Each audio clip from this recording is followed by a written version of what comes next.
Boa tarde a todas e todos, né? Bom dia ou boa noite, quem estiver assistindo a gravação depois, né? Já vamos iniciar o nosso nono encontro. Estamos chegando na metade da nossa formação, do nosso curso aqui, tá bom? Estamos no módulo 3, que é o módulo sobre o antropoceno, tá certo? E este encontro de hoje tem como título O Humano Derrotado pela Maquinação do Mundo. Um nome pomposo, né? Assim, para a gente falar disso daí. O que é essa maquinação do mundo? É exatamente a inserção de uma técnica coberta por um aparato científico-tecnológico, né, que diferencia a técnica da tecné grega, por exemplo. Né? A tecné é essa técnica que está em tudo. Né? Então, para você escrever, para você fazer um sapato, para você criar um óculos, para você correr, para você pular, para você nadar, tudo isso exige uma tecné, uma técnica, um saber fazer. Né? E isso acompanha a história da humanidade no mundo desde sempre. Né? Inventou-se roda, inventou-se agricultura, enfim, desde sempre esta técnica faz parte da existência humana no planeta Terra, tá? A questão da técnica, que é como ela é colocada na filosofia, na contemporaneidade, né, principalmente ali com Heidegger e todos que vieram depois do Heidegger, a Hannah Arendt é uma dessas discípulas de Heidegger nesse sentido, enxergam a questão da técnica de uma outra forma, exatamente por quê? Porque a esta técnica, algo que é natural do ser humano, se inseriram elementos que ultrapassaram uma característica, podemos dizer, entre aspas, natural do existir, transformando esta naturalidade em algo mecânico, automatizado, né, tecnológico, no sentido de técnica como tecnologia agora, e não mais como um saber fazer tradicional clássico. É sobre isso a aula de hoje e a próxima. O nosso próximo encontro também é sobre a técnica, tá? Então nós vamos ter duas aulas sobre isso. A aula de hoje inicia essa reflexão, tá? Mas isso no texto da Hannah Arendt. Antes da Hannah Arendt, nós vamos ver alguns trechos da leitura da Primavera Silenciosa, que é o texto da Rachel Carson, né? Que é um livro fundamental, porque ele marca a chamada virada ecológica no pensamento, né, do pensamento humano, tá?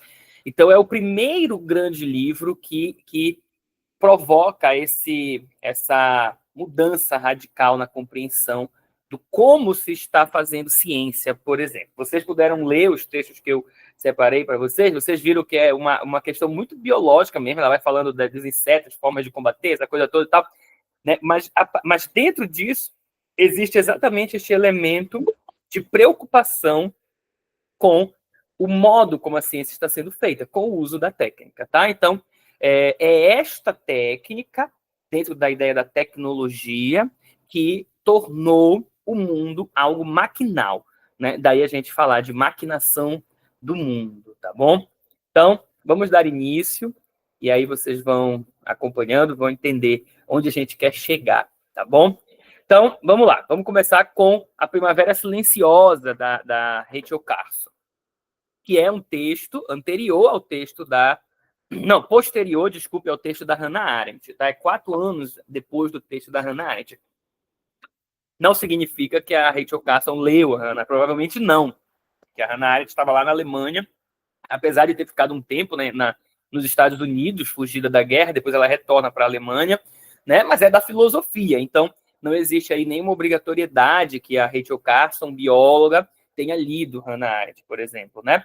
Mas isso mostra exatamente que essa preocupação com a técnica não é uma preocupação exclusiva da filosofia, é uma preocupação que perpassa os saberes como um todo, né? Ou ao menos aqueles saberes ou aquelas pessoas implicadas, né, com o saber que não seja um saber voltado apenas para o lucro e para o capital, né? Seria este saber mais genuíno e aberto para o futuro, podemos dizer assim, como é o pensamento da Rachel Carson. Então, em 1962, ela publicou este livro e ele foi, como eu já citei para vocês, uma revolução dentro da ciência, da biologia, da química, das ciências naturais como um todo, exatamente porque ele faz um compilado de tudo o que já estava sendo feito ao longo das últimas décadas, né, para ela, em torno de pesquisas para controle de pragas, essa coisa toda. Então, muita coisa estava sendo dita já por aí. O que ela faz é fazer um grande compilado disso e incluir nisso daí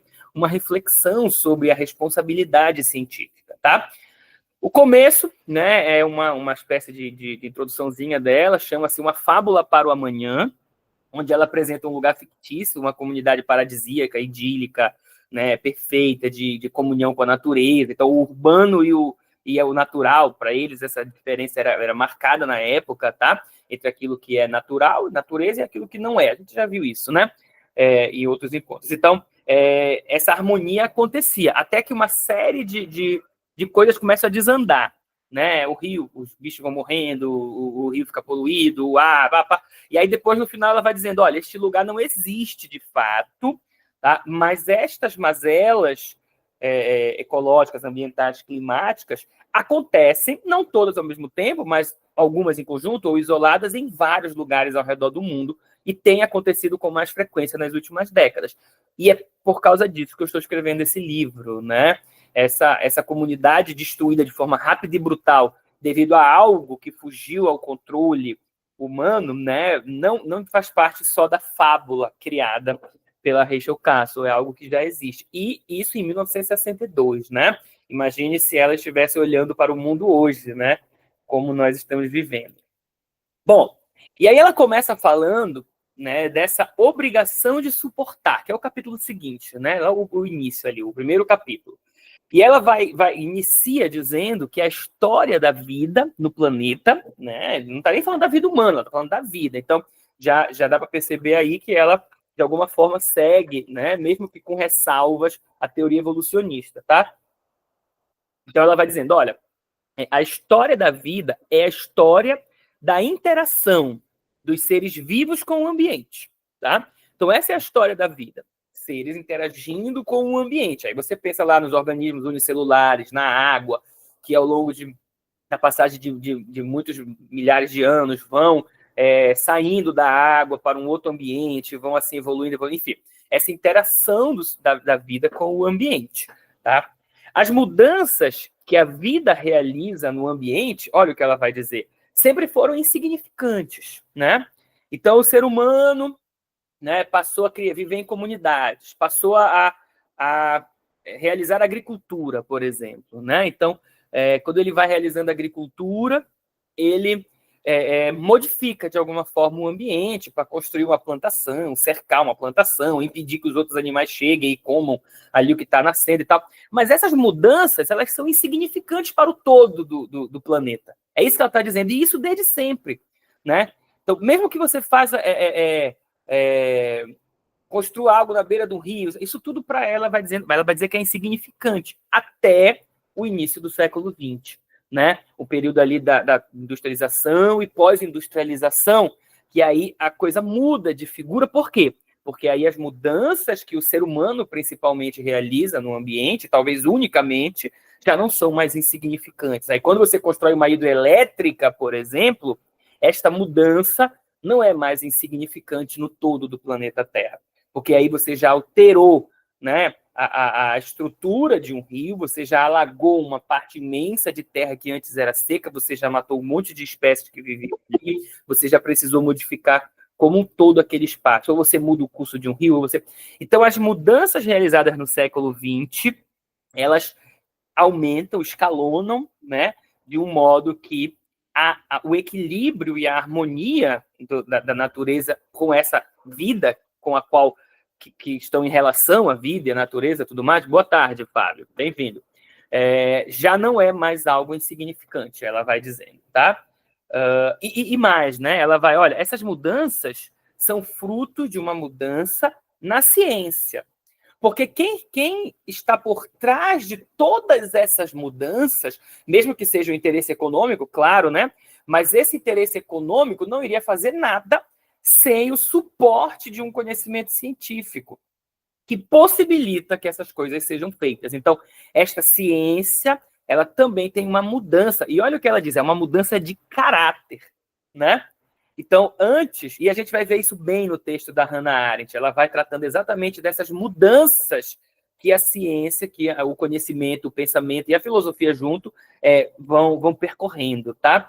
Então, a ciência contemplativa, por exemplo, que entendia o ser humano como parte do todo, que queria saber o que as coisas são, né? Ou mesmo por que as coisas são dessa forma, né? E aí você pode pensar na física, na química, na filosofia também, né? Agora elas não estão mais interessadas em saber o que é ou como é, ou por que é. Elas estão interessadas em saber como as coisas se dão, porque sabendo como, eu posso modificar e recriar a própria natureza. Claro que ela não está falando dessa forma aqui. Quem fala assim é a Hannah Arendt, a gente vai ver daqui a pouco.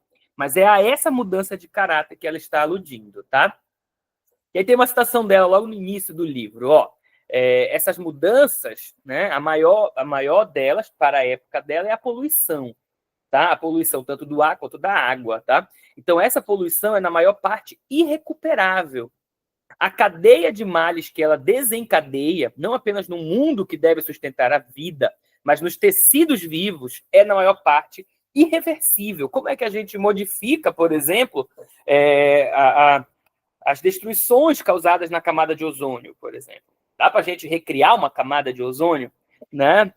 No planeta, por exemplo, né? Dá para a gente recongelar as geleiras que estão degelando, que estão derretendo, percebe? Então ela vai falando isso. Dá para a gente limpar o oceano poluído, por exemplo, de forma absoluta, de novo, né? Despoluir um rio, o Rio Tietê, por exemplo, que é essa figura emblemática da poluição no Brasil, do capitalismo destruidor do Brasil, né? Aquele rio que não serve para nada, além de ficar fedendo e cheirando mal e trazendo doença ali no centro de São Paulo, em São Paulo, por exemplo, né? Como é que a gente faz aquele rio de novo voltar à vida, né? Isso é reversível? Então, essa questão aí, não, claro que ela não fala do Rio Tietê, tá? Eu só estou usando como exemplo.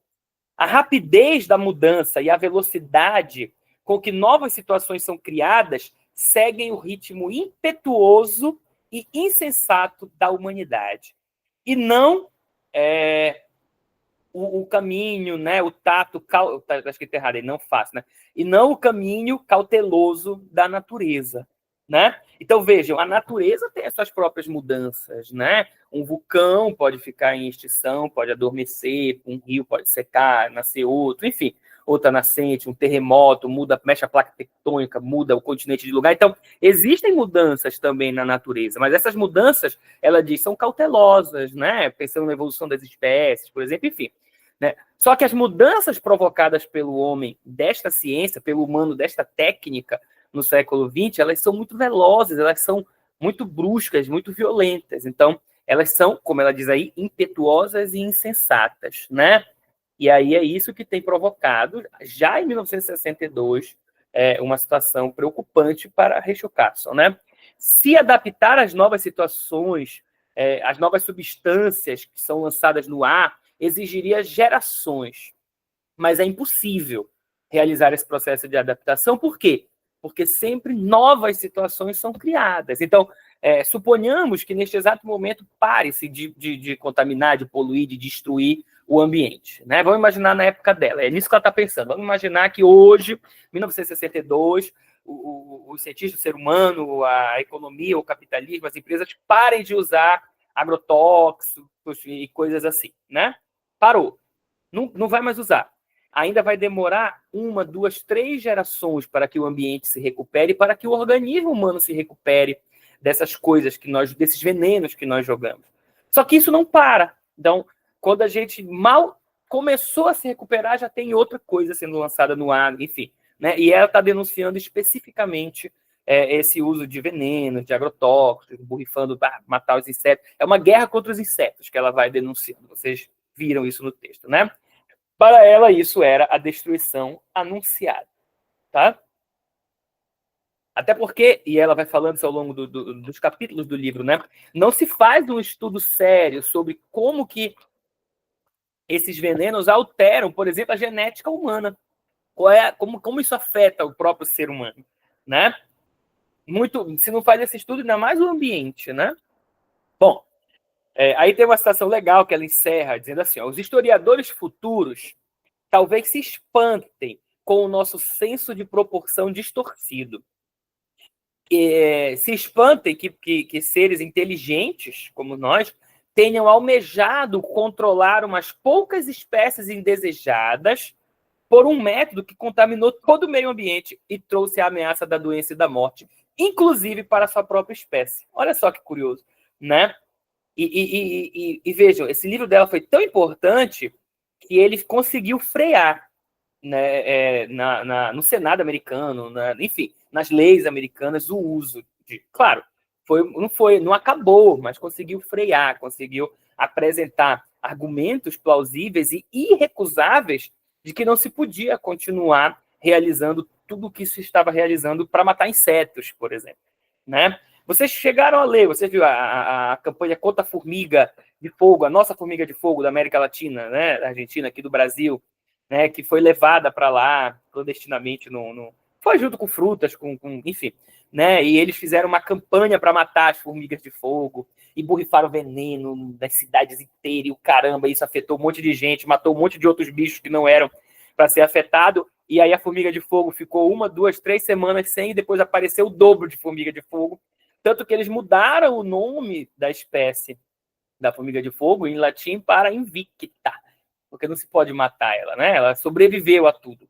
E aí passou a ser chamada de invicta. Vocês puderam ler lá no texto, né, dela isso. Quem não leu, ela conta essa história lá muito bem dessa formiga. Então, mas vejam esse espanto dos futuros cientistas a olhar e dizer, caraca, para matar uma formiga, um besouro, né, uma vespa, enfim, né, uma mariposa, vocês provocaram doenças em toda a espécie humana, né, ou no ambiente como um todo, né? Foi meio doido isso, né? Para dizer o mínimo.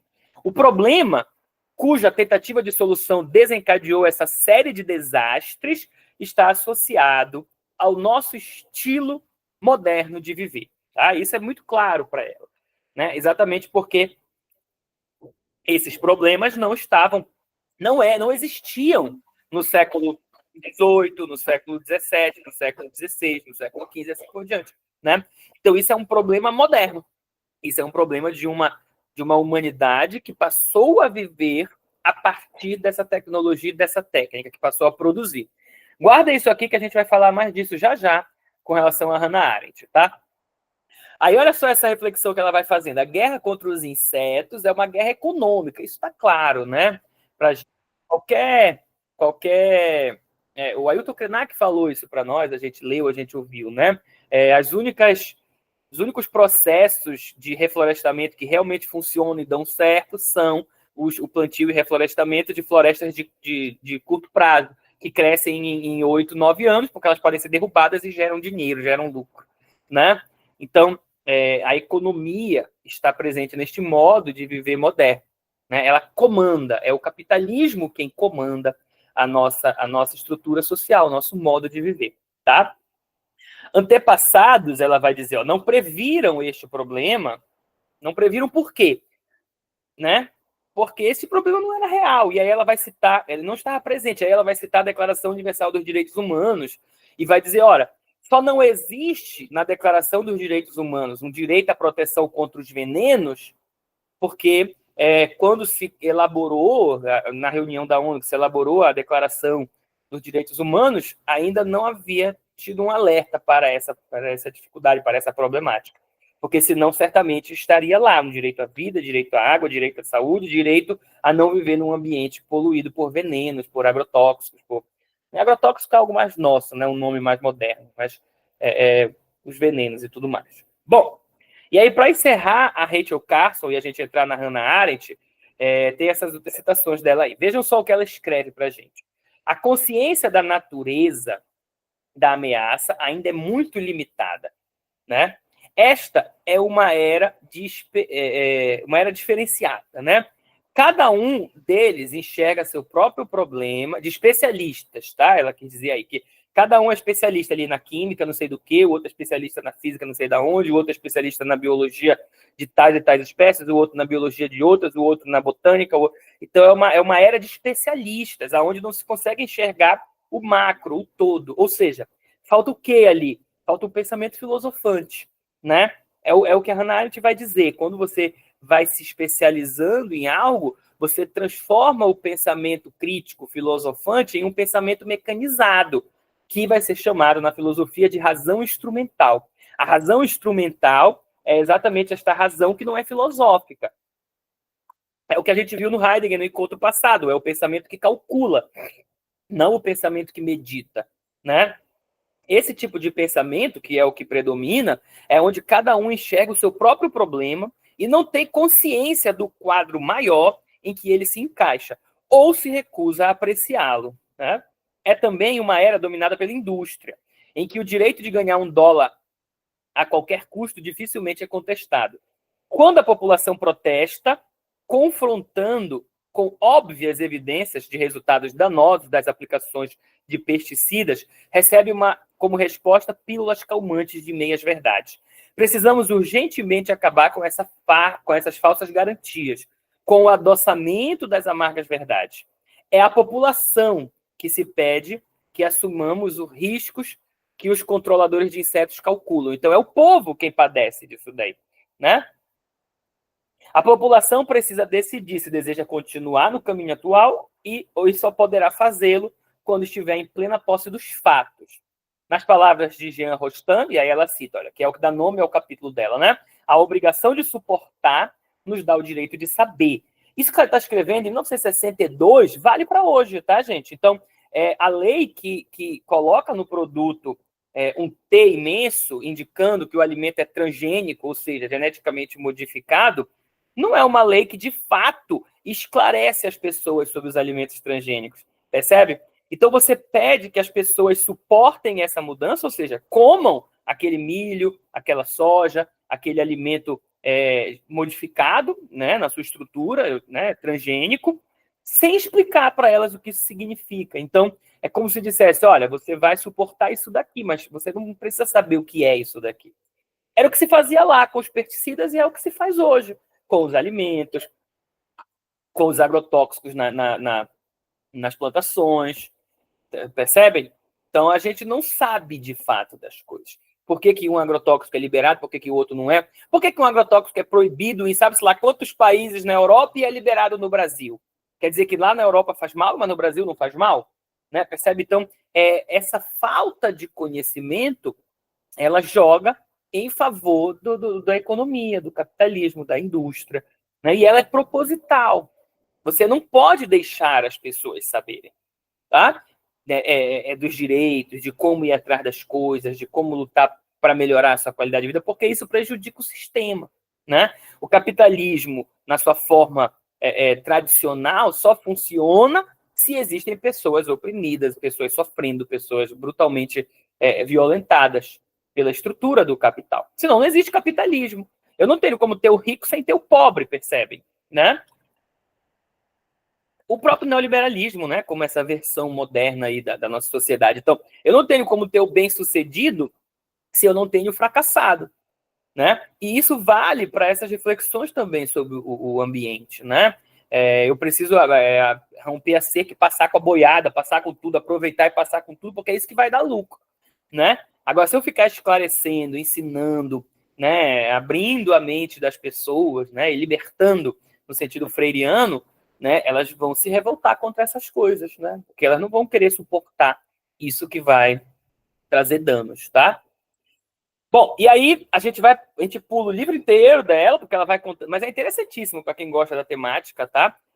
Da biologia e tudo mais.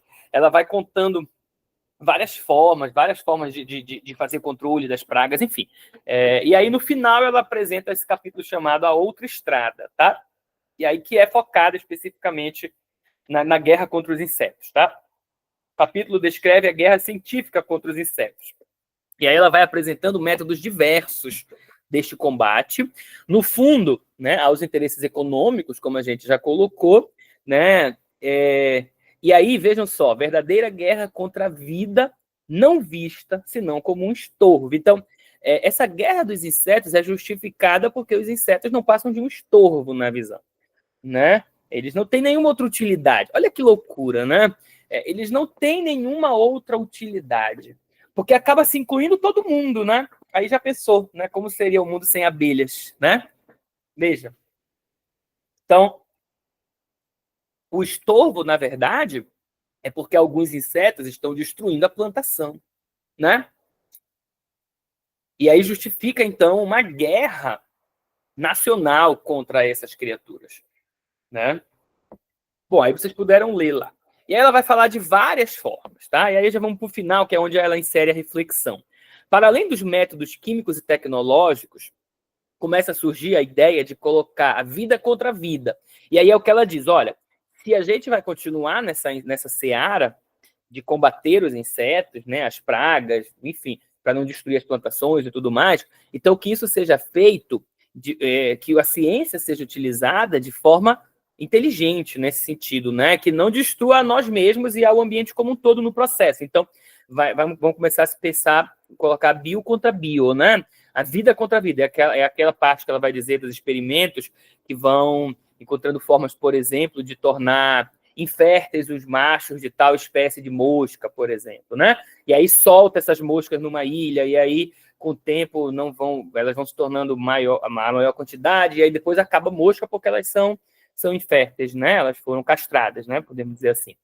E aí, vejam, né? E isso, principalmente, ela vai dizer com insetos que não são naturais de um determinado lugar, que vieram para esse lugar em caixas, em aviões, em barcos, enfim, que não são daqui.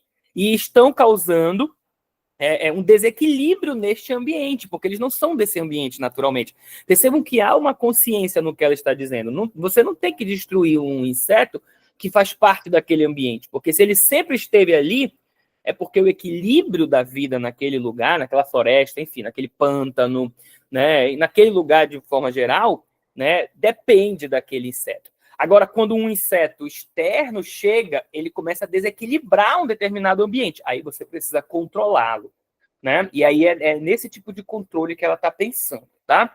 O predador e a presa não existem sozinho, mas como parte de uma vasta teia de vida que precisa ser levada em conta de modo integral.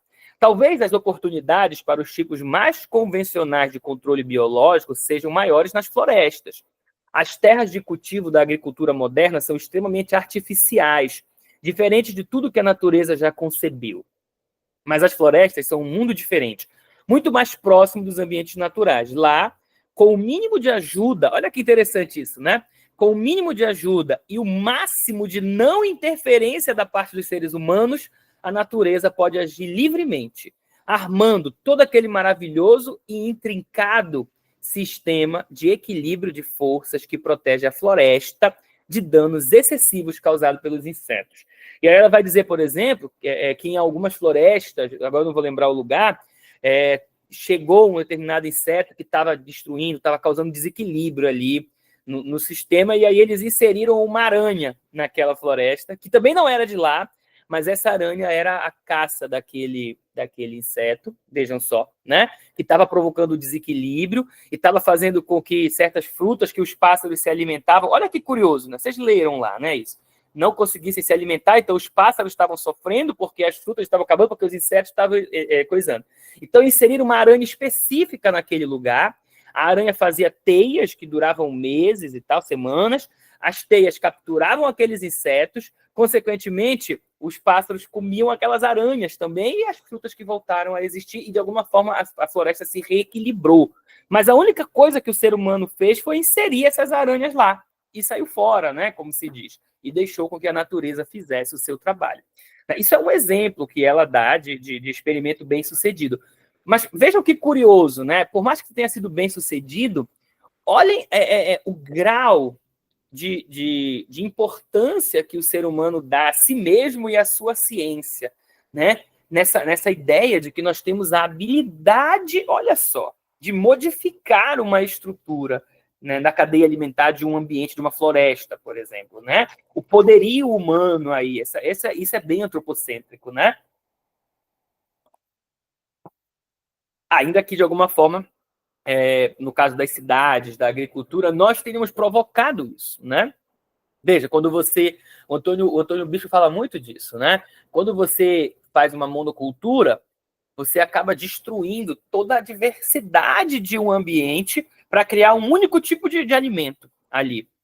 Um monte de animais que sobreviviam daquela diversidade não vão sobreviver, até porque eles não podem acessar aquela plantação, porque ela está cercada. Então, eles precisam migrar para outro lugar.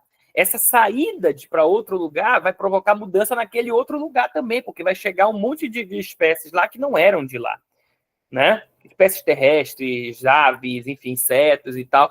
Então, você provoca um desequilíbrio total com uma simples ação humana, que é cercar uma grande terra e plantar soja, por exemplo, e tudo aquilo ali, né? Então, isso é antropocêntrico, né? É disso que a Rachel Carson já estava falando lá na década de 70. Há, portanto, todo um arsenal de armas disponível para o silvicultor disposto a procurar soluções permanentes que preservem e fortaleçam as relações naturais em uma floresta. O controle de pragas por meio de produtos químicos em uma floresta é, na melhor das hipóteses, uma medida tapa-buraco que não proporciona nenhuma solução real. Na pior das hipóteses, mata os peixes dos rios, pragas de insetos e destrói os controles naturais e aqueles controles que talvez estejamos tentando introduzir, né? Ou seja, usar veneno, produtos químicos, inseticidas, pesticidas, nunca é uma boa solução. É isso que ela está dizendo. Não existe uma solução boa quando se usa esses inseticidas e tudo mais. Tem um personagem que surgiu nesse período, para vocês verem como esse livro dela foi importante. Claro que não surgiu por causa do livro, né? Surgiu por causa da virada ecológica. É um personagem da história em quadrinho da DC, do universo da Liga da Justiça, chamado Monstro do Pântano. Vocês já ouviram falar do Monstro do Pântano? O Monstro do Pântano, ele é um animal, né? Mas ele é um animal humanoide, ele é um monstro, daí o nome Monstro do Pântano, que ele nasce num pântano na Louisiana, exatamente porque os seres humanos poluíram muito aquele ambiente. E aí o verde, como eles nomeiam na mitologia da DC, por exemplo, que é essa entidade inteligente que cuida da natureza como um todo, o verde criou aquele monstro do pântano para se vingar da humanidade. Olha que louco, né? E aí o Batman, o Superman vão lá ter que lutar contra o monstro do pântano, mas enfim, né? Eles não conseguem matar, porque mata uma parte, ele volta à vida, porque ele é todo feito de cipós e ervas e lodo, e enfim, né? Mas olha que curioso, ele surge como uma resposta à humanidade, tá? Da humanidade, né, pelo que a humanidade tem feito. Ele surge nesse período aí, o monstro do pântano. Bom, seguindo aqui, tá? Por todas essas novas estradas, esses novos caminhos, compartilhar a nossa terra com outros seres vivos perpassa um tema constante. Qual é o tema? A consciência de que estamos lidando com a vida, com população de viventes e todas as pressões e contrapressões, avanços e recuos que elas implicam. Então, isso é importantíssimo, porque não se falava disso, né, no meio acadêmico da ciência americana e europeia da época, né? Não se falava dessa necessidade de uma consciência de lidar com populações de viventes, né? A ideia que perpassava ainda era: o mundo é nosso, dos seres humanos, né?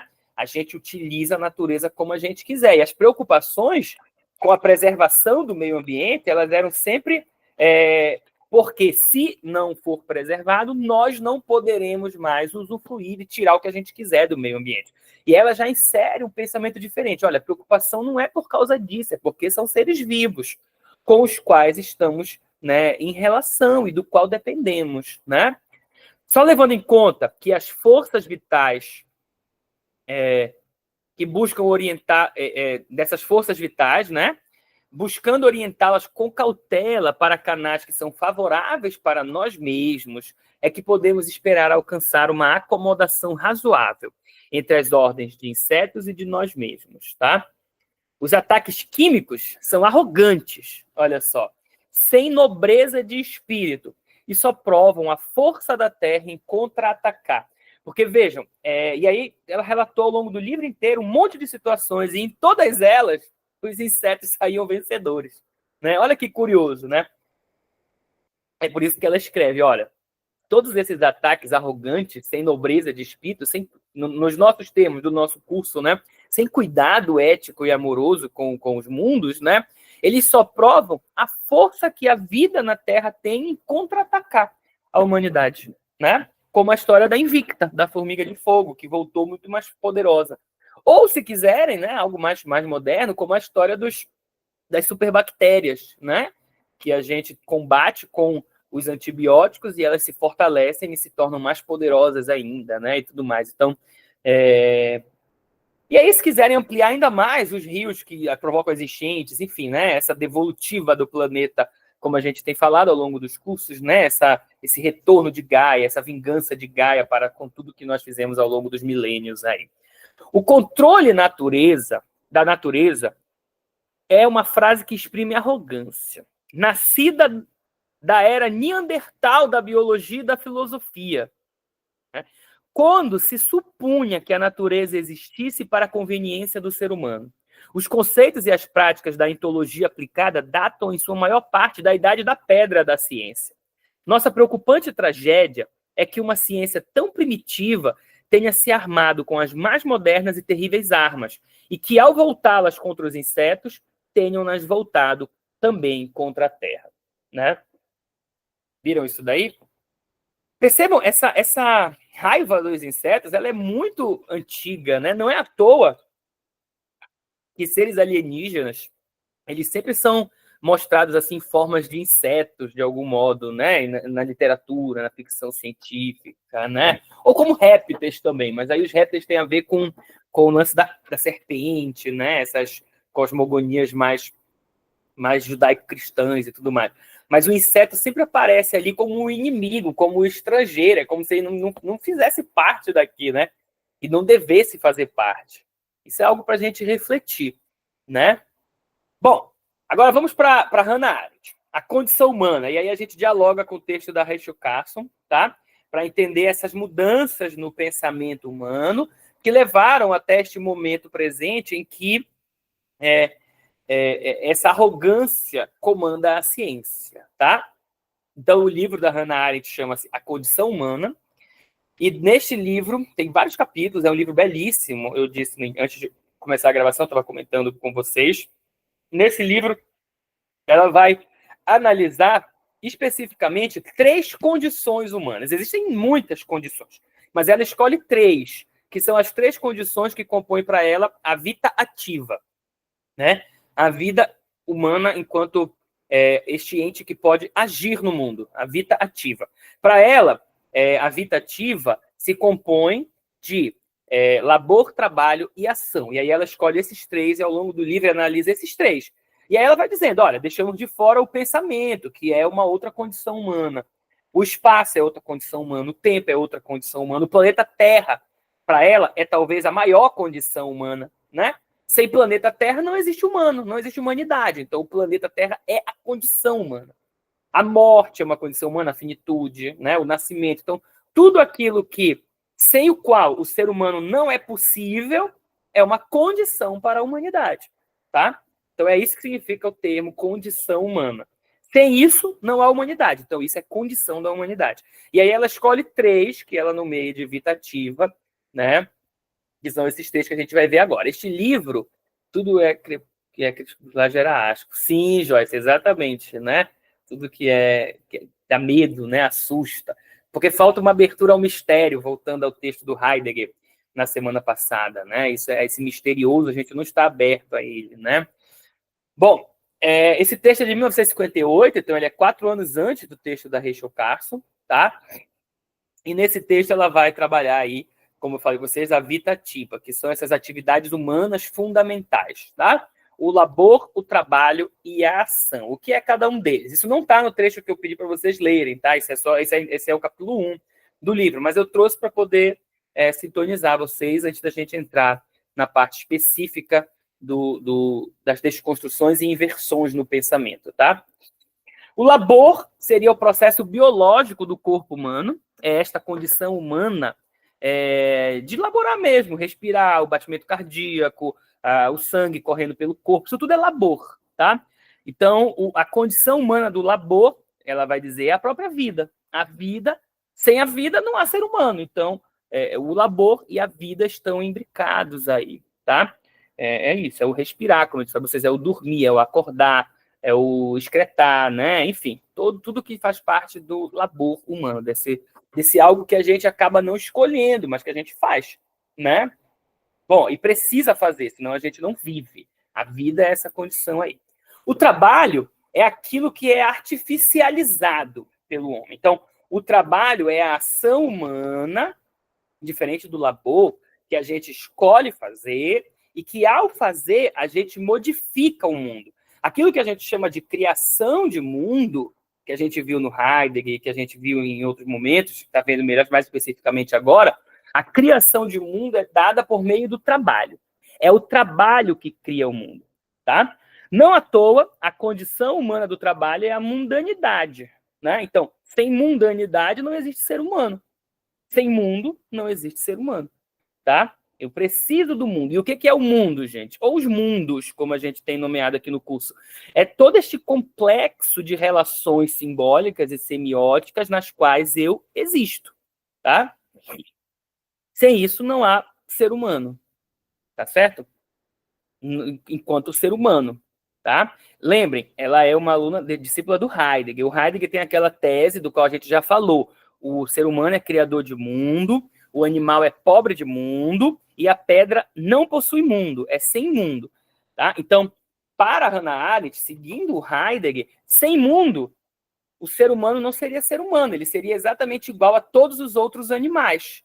Ele viveria do instinto, né, do labor apenas. Percebam? Não teria trabalho. Então, ele faria cocô quando tivesse necessidade, ele comeria quando tivesse fome, ele teria relações sexuais quando tivesse a necessidade das relações. Então, ele seria como o animal, sem o mundo. O mundo é o que garante que o ser humano possa fazer algo além de laborar, ele possa trabalhar neste sentido. Então, o trabalho é isso que constrói o mundo ao mesmo tempo que o ser humano é construído por esse mundo. Pense na criança que recém-nasce, né? Ela não nasce no vazio, ela nasce em um mundo. Ela nasce em uma estrutura de símbolos e sentidos, né? Em semioses complexas. E ela vai crescer neste lugar, neste mundo, tá? E, por fim, a ação. A ação, vejam, ela é a atividade que as pessoas exercem nas relações entre si. Atividade que se exerce entre os humanos sem a mediação das coisas. É o âmbito da ética, dos valores, da política, tá? A condição humana da ação é a pluralidade. Se não existisse a pluralidade de pessoas e existisse uma única pessoa no planeta Terra, eu não poderia dizer que existe humanidade, que existe um ser humano ali, porque existe uma única pessoa. Consequentemente, poderia até existir o labor e o trabalho. Por quê? Porque essa pessoa poderia construir um telhado para se abrigar da chuva. Isso é trabalho, né? Mas não existiria a ação propriamente dita. Por quê? Porque não existiria o elemento plural, não existiria o outro com quem eu me reconheço como uma pessoa dotada de liberdade, por exemplo, de linguagem. Nada disso existiria. Então, é nessas relações, tá, plurais que a ação acontece, a humanidade. E aí ela vai dizer, olha, seguindo o Heidegger, a gente viu esse texto do Heidegger semana passada, do habitar o mundo, tá? Então, a humanidade vive na Terra e habita o mundo. Viram que curioso? Viver é labor. A condição humana da vida é o que responde ao labor. A gente vive na Terra, como todos os animais e seres vivos vivem na Terra. Mas o humano não habita a Terra, ele habita o mundo, ele habita o complexo de sentidos e significados. Lembra o que o Heidegger falou? Habitar é aquilo, é aquela ação ou aquele modo de ser que responde à quadratura. O que é a quadratura? A relação com terra e céu, divino e mortal. Lembram disso, do último encontro? Então, isso tem a ver com o mundo e com o habitar. Para Hannah Arendt, é só por meio da ação que eu posso habitar, né? Quando eu construo, por exemplo, um telhado para dormir embaixo, isso não é uma ação propriamente dita. Isso é um trabalho. Agora, vejam, se eu construo este telhado, convido pessoas para dormir comigo embaixo desse telhado e a gente transforma aquilo em um abrigo para nos proteger da chuva, em comunhão, aí eu tenho ação, porque aí eu tenho a quadratura. Eu tenho a relação com os mortais, a relação com aquilo que transcende, com o sagrado, a relação com o céu que manda a chuva, a relação com a terra sobre a qual estou pisando e na qual está segurando o meu telhado, por exemplo, né? E aí eu tenho, por meio das outras pessoas, o habitar, a ação no mundo, né? Vejam, Para nós, é interessante observar, ir além dessa tese do Heidegger, de que só o ser humano pode construir mundo, e pensar que existem, como Eduardo Viveiro de Castro nos aponta, diversas formas de subjetividades, e que os próprios animais, e as plantas, e as montanhas, e os rios, enfim, seguindo aí o pensamento também de Davi Copenau, Ailton Krenak, enfim, né, e os pensadores indígenas do nosso país, da América Latina, também possuem subjetividades. Portanto, também podem construir mundo. Então, a ação não vai ser apenas o trabalho, né? Desculpa, a ação com outras pessoas. Ela vai ser uma ação onde, quando eu me relaciono com outros seres vivos, eu também posso ter ação, porque eu também tenho encontro de mundos, tá? Então, quando o meu cachorrinho vem até mim, pula na minha perna, fica fazendo assim e tal, eu sei que ele quer alguma coisa. Ele está me pedindo algo. Isso também é ação. Porque há também diálogo aí. Relação com o ser vivo. Há dois mundos se encontrando, tentando dialogar. O mundo do meu cachorrinho e o meu mundo. Há simbologias diferentes. Às vezes, ele faz de um jeito que eu já entendo o que ele quer. Às vezes, ele quer passear. Às vezes, ele quer comer. Às vezes, ele só quer carinho. Ele só quer que a gente faça, oi, bebê, não sei o que, e depois ele vai embora. Né? Então, a gente vai aprendendo a dialogar com estes outros mundos que não são humanos, né? No sentido nosso, da nossa subjetividade humana, tá? Mas isso para a gente ampliar a visão da Hannah Arendt e do Heidegger, tá bom? Então, labor, trabalho e ação compõem essa condição. Vejam o que ela diz. Todos os aspectos da condição humana têm alguma relação com a política, mas esta pluralidade é especificamente a condição, tá?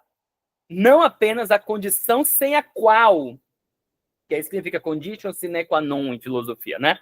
A condição sem a qual não pode existir política, mas a condição através da qual acontece toda a política, né? Então, a ação só acontece, a política, perdão, só acontece por meio desta condição humana da ação, que é a condição da pluralidade, que é a condição das relações com outras pessoas, tá? Para Hannah Arendt, com outros seres humanos. Na nossa compreensão ampliada, com todos os seres vivos. Tá? Não à toa, Ailton Krenak diz que existem relações políticas na floresta, acontecendo o tempo todo. Né? Por quê? Porque existe ação. Existe essa condição de pluralidade na floresta também. Então, a minha relação com o outro animal também é política. Vejam só, né? Vocês conseguiram capturar isso? Acho que deu, né? Então, tem mais um parágrafo disso, aí a gente entra na parte que vocês leram, tá? As três atividades e suas respectivas condições têm íntima relação com as condições mais gerais da existência humana. Quais são as condições mais gerais? O nascimento e a morte, por exemplo. Ou a natalidade e a mortalidade, tá? A ação dura garante, né, não apenas a sobrevivência do indivíduo, mas a vida da espécie. Vejam só, né? O labor, desculpa, não é ação. O labor, porque aí ficou ator, desculpem, tá? O labor, ele garante não apenas a sobrevivência do indivíduo, mas a vida da espécie como um todo. O trabalho com o seu produto, que é o artefato humano, eles emprestam certa permanência e durabilidade à utilidade da vida mortal e ao caráter efêmero do humano. Então, vejam, o labor ele está relacionado com a espécie como um todo. É aquilo que todo mundo tem, coração batendo, fígado fazendo tal e tal coisa, não sei o que o fígado faz, o rim fazendo o que o rim faz, né? O estômago digerindo alimento, o intestino processando, enfim, coletando líquido, essa coisa toda. Né? Então, isso é labor. É o que a gente faz, os nossos neurônios atuando especificamente. Isso a espécie inteira humana faz. Tá? Isso garante a sobrevivência da espécie. O trabalho, por sua vez, é algo que artificializa. Ao criar o mundo, artificializa a própria espécie. E aí ele dá certa imortalidade às coisas que são criadas. Né? A Hannah Arendt, em um outro texto, ela vai falar exatamente sobre as coisas e como que as coisas hoje em dia não são mais como eram no passado. Então, a gente vai falar disso quando falar do Byung-Chul Han, mas era o nosso último encontro, então eu já vou adiantar um pouquinho, né? Por exemplo, no passado, você tinha uma mesa, um móvel, que ele foi da sua mãe, do seu pai, do seu avô, do seu bisavô, e algumas das nossas casas ainda tem isso, né? nós aqui. Por exemplo, o guarda-roupa que eu uso com a minha esposa, ele foi o presente de casamento que a avó da minha esposa deu para a mãe e para o pai dela quando se casaram. Então, se casaram há mais de 30 anos e ganhou aquele guarda-roupa, uma madeira bonita, escura, não sei bem qual é a madeira, mas bonita, resistente. Então, quando a gente se casou, eles deram para a gente este guarda-roupa, né? Então, a gente chamou o carpinteiro, ele desmontou lá na casa da minha sogra, a gente trouxe para cá, para nossa casa, e ele montou no nosso quarto este guarda-roupa. Olhem só, esta coisa, este guarda-roupa, fruto do trabalho de um carpinteiro há mais de 30 anos atrás, né? Ele tem uma história, ele tem uma certa simbologia por detrás dele. É muito diferente de quando você compra um móvel agora, numa loja ou pela internet, MDF, esse material que fica ali bonitinho e tudo mais, aí se você quer mover de lugar, ele já se quebrou e daqui a 5 anos você tem que comprar outro, porque ele não vai durar. Então, a Hannah Arendt vai dizendo que no mundo atual, as coisas vão perdendo a sua simbologia, o seu valor, tudo graças a essa técnica que exige que eu faça sempre algo novo, algo novo, algo novo. Mas fiquem com isso, a gente vai falar disso lá no final do curso, quando a gente falar do Byung-Chul Han, da nossa contemporaneidade, na nossa relação com as coisas. Tá? Mas é legal, porque ecoa aquilo que o Heidegger falou para a gente no último encontro, da serenidade diante das coisas. Quando a gente não tem a serenidade diante das coisas, a nossa atitude é uma atitude de consumo apenas, né? Então, eu tenho algo que já tem 5 anos, já está velho, eu preciso trocar por um novo, né? Este aparelho celular, já tem 4 anos, está na hora de trocar. Mas ele ainda está funcionando muito bem. Para que você vai trocar, então? Então, essa falta dessa serenidade diante das coisas, tá? Ela está se referindo, em parte, a isso aqui, quando ela diz que o trabalho que cria o artefato humano, ele, de alguma forma, empresta certa permanência e durabilidade à utilidade da vida mortal e ao caráter efêmero do tempo humano. E a ação, por sua vez, na medida em que se... eita, olha, ficou peidar escrito aí, ignora isso, tá? Que na medida em que se inclina a preservar corpos políticos, cria condições para a lembrança, ou seja, para a história, né? Então, vejam, a ação propriamente dita, que é a relação entre as pessoas, é o que cria a política, né? Como a gente já viu, e o que cria, então, a história, né? Inclusive a história das coisas, tá? Além das condições nas quais a vida é dada ao homem na Terra, e até certo ponto, a partir delas, os seres humanos constantemente criam as suas próprias condições, que, a despeito de sua variabilidade e sua origem humana, possuem a mesma força condicionante de coisas naturais. Vejam, a gente acaba... isso ela já está começando a falar desse aprisionamento com a técnica, que a gente vai falar melhor no próximo encontro, tá? Mas vejam, a gente tem as condições humanas, que são naturais, e nós temos a capacidade de criar novas condições. Para algumas pessoas, por exemplo, a tecnologia, a internet, vamos pensar assim, é uma condição humana, né? Então, sem internet, a pessoa fica perdida no mundo, né? A energia elétrica, por exemplo. Então, a gente cria novos condicionantes. O que quer que toque a vida humana ou entre em duradoura relação com ela, assume imediatamente o caráter de condição da existência humana. É por isso que as pessoas, independentemente do que façam, são sempre seres condicionados. Tudo o que espontaneamente adentra o mundo humano, ou para ele é trazido pelo esforço humano, torna-se parte da condição humana. O impacto da realidade do mundo sobre a existência humana é sentido e percebido como força condicionante. Pega uma água para mim também. Como força condicionante, tá? A objetividade do mundo, olha só, que ela vai falar. Isso é interessante, esse final para a gente em filosofia ambiental. O seu caráter de coisa ou objeto e a condição humana complementam-se uma à outra. Por ter uma existência condicionada, a existência humana seria impossível sem as coisas. E esta seria um amontoado de artigos incoerentes. Obrigado. De artigos incoerentes. Um não-mundo, se esses artigos não fossem condicionantes da existência humana. Vejam, então, do que ela está falando aí nesse final, que pareceu muito intrucado filosoficamente? Ela está dizendo o quê? Que exatamente a nossa habilidade de criar mundo e dar sentido ao mundo por meio das coisas que nós criamos, dos artefatos, das coisas de um modo geral, e simbolizam esse mundo, isso tudo recria quem nós somos. Sem este mundo e esta relação simbólica, o que nós teríamos era o quê? Um bando de artefatos, né? Não coisas, como ela diz, e um não mundo propriamente dito, sem sentido, né? Não teria a existência humana aí, tá? A condição humana, vejam, isso aí, pô, esse parênteses é importante. Deixa eu só tomar aqui o chá.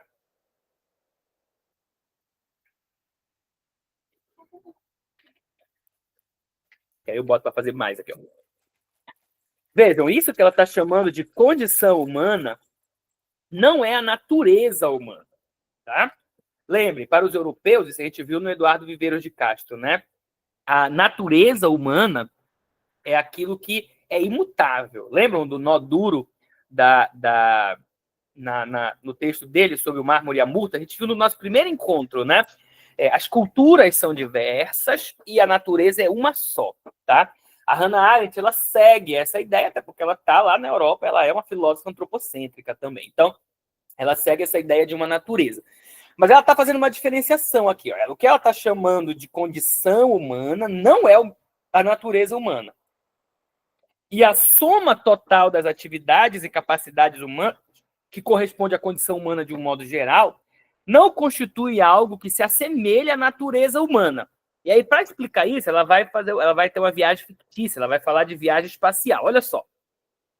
Pois nem aquelas que discutimos neste livro, né? E quais foram que ela discutiu no livro? Ela discutiu as três da vida ativa, né? Labor, trabalho e ação, ela discutiu natalidade e mortalidade, tá? Então, basicamente essas aí. Outras aparecem, mas que ela discutiu de fato foram essas, tá? Ao longo do livro.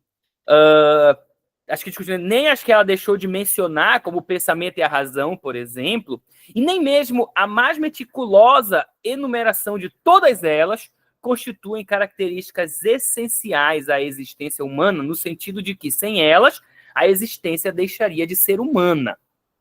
A mudança mais radical da condição humana que podemos imaginar seria uma emigração de pessoas da Terra para algum outro planeta. Tá? Tal evento, já não inteiramente impossível, né? Lembra, isso aí já estava perto, já a corrida espacial já estava rolando, né? Depois da guerra já estava corrida atômica, depois corrida espacial, enfim, né?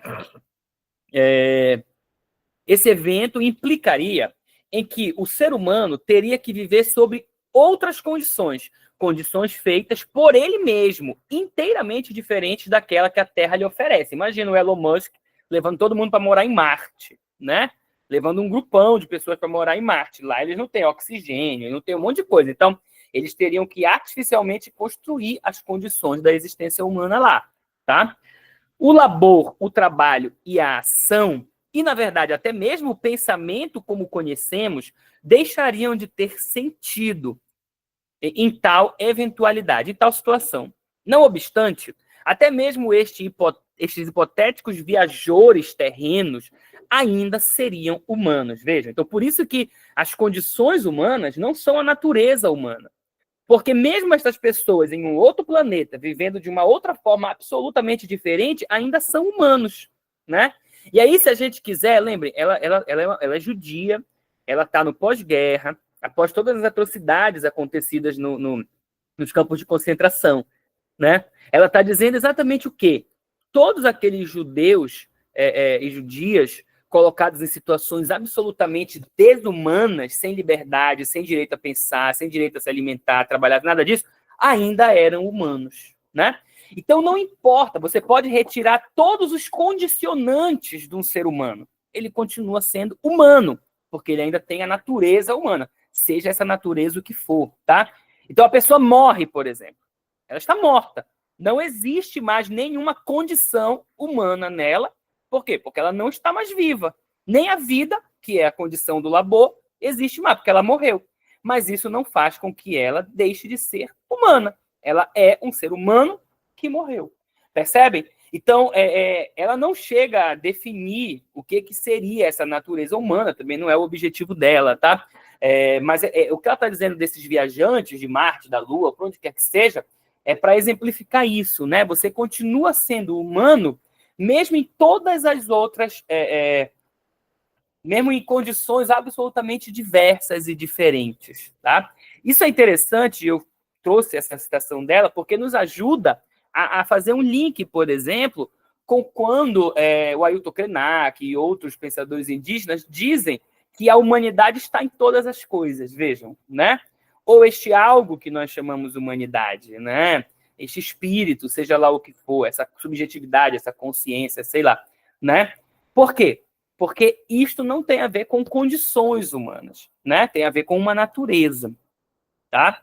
Não obstante, isso a gente já leu, tá? Continuarem os seres humanos. Mas a única afirmativa que poderíamos fazer quanto à sua natureza é que eles ainda são seres condicionados, embora sua condição seja agora, em grande parte, produzida por eles mesmos. Então, a única coisa que a gente pode dizer é que eles ainda são condicionados de alguma forma. Existem condições, tá? Para que eles possam existir em Marte, na Lua, enfim. Né, para que uma pessoa seja escravizada, por exemplo. Então, há condicionantes no processo de escravização, mas aquela pessoa continua sendo humana.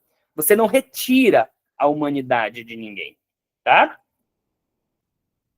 Não à toa, os animais são outros entes humanos na floresta para os indígenas, né? Os espíritos da floresta. Então, há todo um elemento humano, né? Que não tem a ver com a humanidade no sentido eurocêntrico, tá? Tem a ver com essa subjetividade, com vida e tudo mais, porque compõe esta natureza, tá? Não é disso que a Hannah Arendt está falando, beleza, gente? Mas ajuda a gente a pensar dessa forma, tá? E aí a gente chega especificamente nos textos que eu pedi para vocês lerem, tá? Que são esses 4 capítulos finais da obra dela. O primeiro deles chama-se Inversão, se chama Vitória do Homo Faber, tá? E aí eu coloquei Inversão e Vitória do Homo Faber. Esse é o capítulo, tá? Ela vai falar o quê aí? De um momento histórico em que o fazer, o fabricar, vai passar a ser fundamental, né? Para a humanidade. É exatamente esse momento que inicia o processo de tecnização do mundo, que a gente está chamando de maquinação do mundo, que a Rachel Carson vai criticar bastante e duramente no processo de jogar os inseticidas para matar os insetos, tá? E aquilo que ela chamou de uma ciência sem nobreza de espírito, né? Ou de um fazer arrogante em ciência e tal, tá? Para Hannah Arendt, a contemplação é substituída pelo fazer e pelo fabricar. O fazer e o fabricar são as atividades do Homo Faber, né? O homem que trabalha. É a condição humana, tá? Da mundanidade, da criação do mundo, do trabalho. Tá? É por meio do trabalho que eu fabrico as coisas. A fabricação e a técnica se tornam fundamentais para o avanço da ciência. Isso elevou esta atividade na hierarquia das capacidades humanas. Então, veja, durante muitos séculos, dentro da filosofia ocidental, a atividade humana mais elevada de todas era o pensamento, era a reflexão, era a filosofia. Né? Não à toa, aqueles que tinham que trabalhar eram inferiores àqueles que não podiam, daqueles que não precisavam trabalhar e podiam só ficar pensando, contemplando. Né? Pensem aí nos gregos, nos medievais, por exemplo. E ela cita, ao longo do texto, vários exemplos. Né? Santo Agostinho, Tomás de Aquino, né? Refletindo sobre, dizendo que o trabalho não é importante, só quem tem que trabalhar para sobreviver são inferiores aos que não precisam e podem se dedicar à contemplação da verdade, essa coisa toda. Então, o pensamento e a contemplação sempre foram as atividades mais elevadas. Daí a importância do ócio, por exemplo, né? Aqueles que têm tempo para ficar ociosos são privilegiados, tá? Pensem aí na nobreza, nos reis e tudo mais. Tá? Mas aí chega um momento na humanidade, na industrialização, no período pós-industrial, por exemplo, na era pós-industrial, em que o fazer e o fabricar são elevados hierarquicamente. Isso é o que a Hannah Arendt chama de inversão. Tá? Agora, aquele que faz e que constrói o mundo é melhor do que aquele que apenas fica pensando o mundo. Essa é a primeira inversão que ocorre. Fazer e conhecer postos em um jogo de recriar a natureza para compreender suas leis e verdades. Isso aí surge na modernidade. Aquilo que a gente viu lá do Bacon, né? Tratar a natureza da mesma forma que o inquisidor trata o seu interrogado, torturando para ela revelar todas as verdades, né? Ou a outra frase, a outra tese do Bacon, né? O conhecimento é poder, o conhecimento nos dá poder para transformar a natureza. Nós somos senhores da natureza, essa coisa toda, né? Então, esse fazer garante que eu recrie a natureza e, assim, compreenda e controle as suas leis, tá bom? A produtividade e a criatividade, que iriam tornar-se os mais altos ideais e até mesmo ídolos da era moderna em seus estágios iniciais. São qualidades inerentes ao Homo faber, algum homem como construtor e fabricante. Contudo, percebe-se outro elemento, talvez ainda mais significativo na versão moderna dessas faculdades. A mudança do porquê, aquilo que eu já comentei com vocês no início do encontro de hoje, tá? A mudança do porquê e do o que para o como implica que os verdadeiros objetos do conhecimento já não são coisas ou movimentos eternos, mas processos. E, portanto, o objeto da ciência já não é a natureza ou o universo, mas a história. A história de como vieram a existir a natureza, a vida ou o universo. Muito antes que a era moderna adquirisse sua inédita consciência histórica e o conceito de história passasse a dominar a filosofia moderna, ou seja, muito antes de Hegel e de Marx, né, as ciências naturais haviam se transformado em disciplinas históricas. Então, vejam, no texto ela explica bem isso daí. Ela vai citando os gregos, Sócrates, Platão, Aristóteles, né, depois os medievais, e ela diz, ora, para eles, o mais elevado era o pensamento e as verdades compreendidas abstratamente, né? Então, era o que o mundo é e por que o mundo é que importavam. Nessa idade moderna, nessa era moderna, e ela vai falar agora da metáfora do relógio como um elemento importante dessa época, né? O que importa é o como as coisas se dão, né? Ou seja, o processo de como tudo veio a ser e como tudo se dá, como tudo acontece. Neste como está inserido a história. O processo é a história.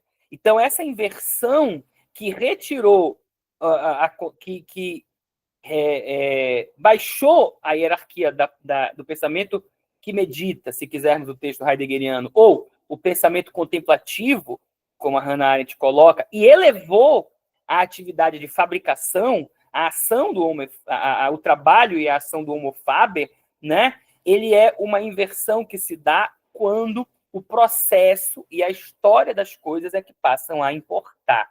E não mais a definição, a essência, tá? Então, no lugar do conceito de ser, temos o conceito de processo. A evolução, então, passa a ser central, né, na ciência, no fazer ciência, tá? Por quê? Porque a evolução é um processo, né? Então, quando Darwin traz a teoria da evolução, ele se encaixa muito bem neste mundo. Por quê? Porque a história e o processo do tornar-se ser humano é o que está posto ali na teoria da evolução das espécies, tá? Só podemos conhecer o que podemos reproduzir. E aí vem essa tese na modernidade, que é muito importante para essas mudanças de pensamento e para a construção da técnica tal qual nós a compreendemos, né, hoje ainda, né? Nós só podemos conhecer aquilo que podemos reproduzir. Se a gente não pode reproduzir o fenômeno, mesmo que seja uma reprodução matemática, tá, gente? Laboratorial, enfim, a gente não conhece esse fenômeno, tá?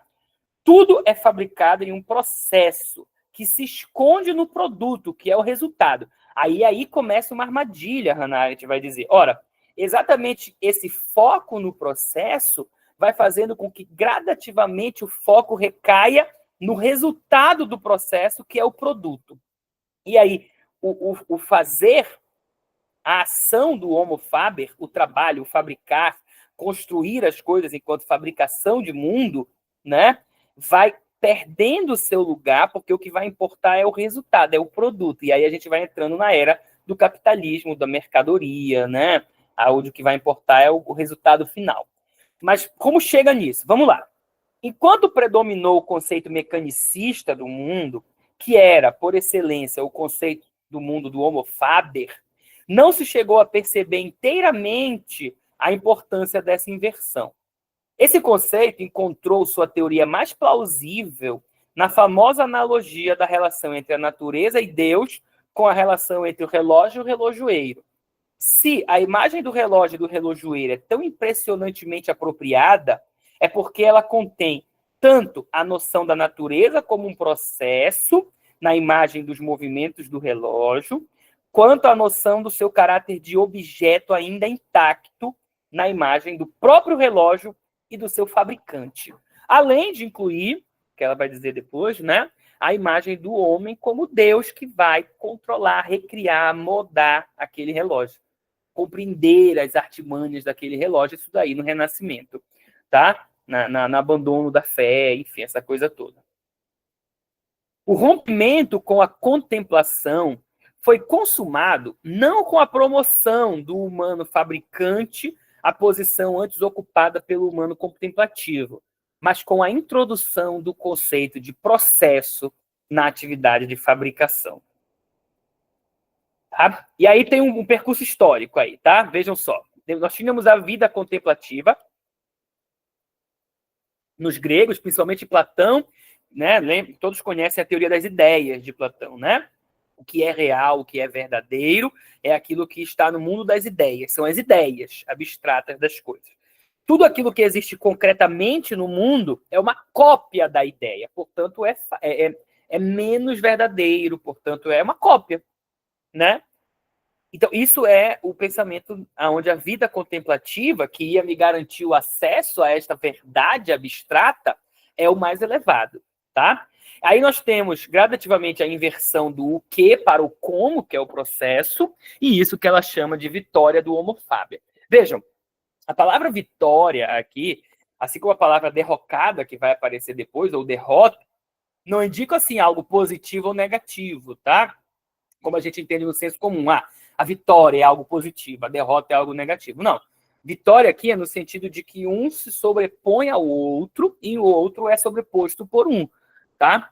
Percebe? Então, não significativamente positivo ou negativo, porque como a gente vê, é absolutamente negativa esta inversão que coloca o processo e a fabricação no lugar do pensamento, tá? Mas é a vitória do homo faber.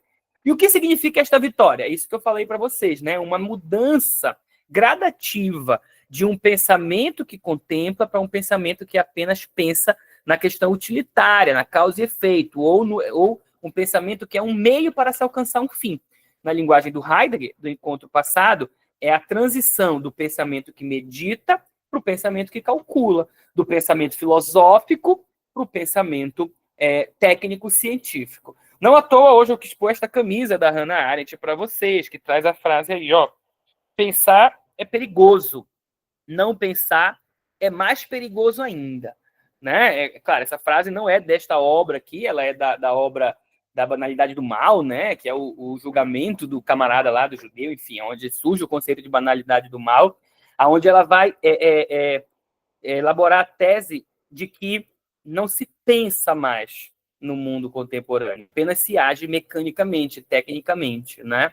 Bom, a derrota do homo faber, olha, a derrota apareceu aí, e o princípio da felicidade, que também não é algo positivo, tá, gente? Pelo contrário, não há nada de positivo aqui.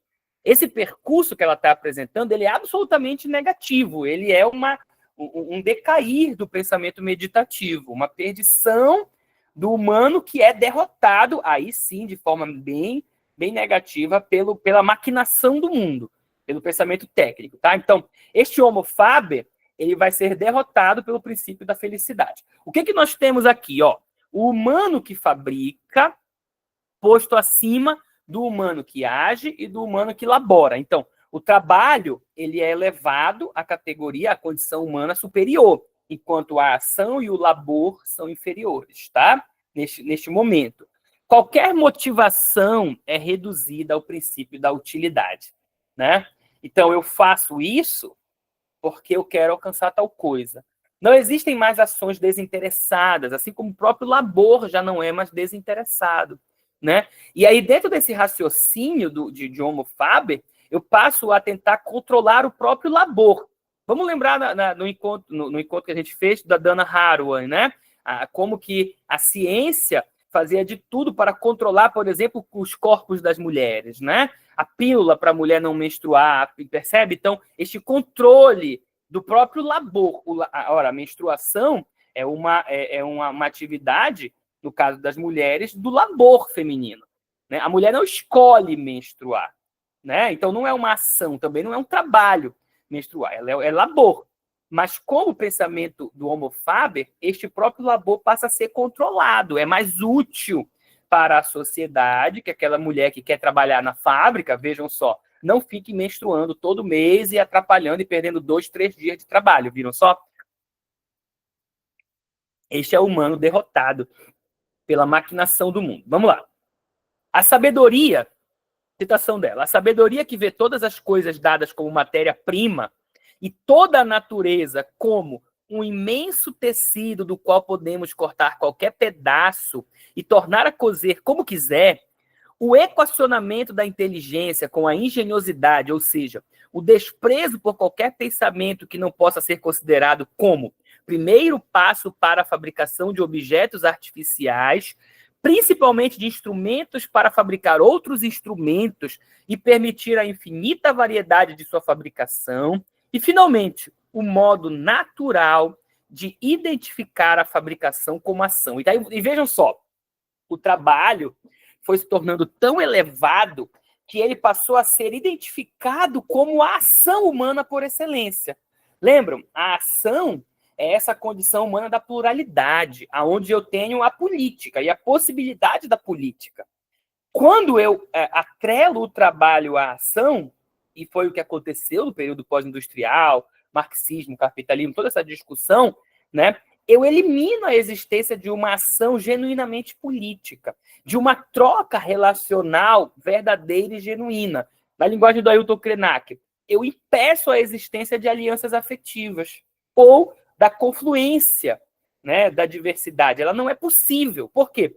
Porque agora a ação só é aquilo que é trabalho, e o trabalho só é aquilo que está com vistas à fabricação de algo útil para a nossa para o nosso bem-estar, para a nossa felicidade, né? Vocês estão conseguindo acompanhar esses movimentos que a Hannah Arendt vai fazendo?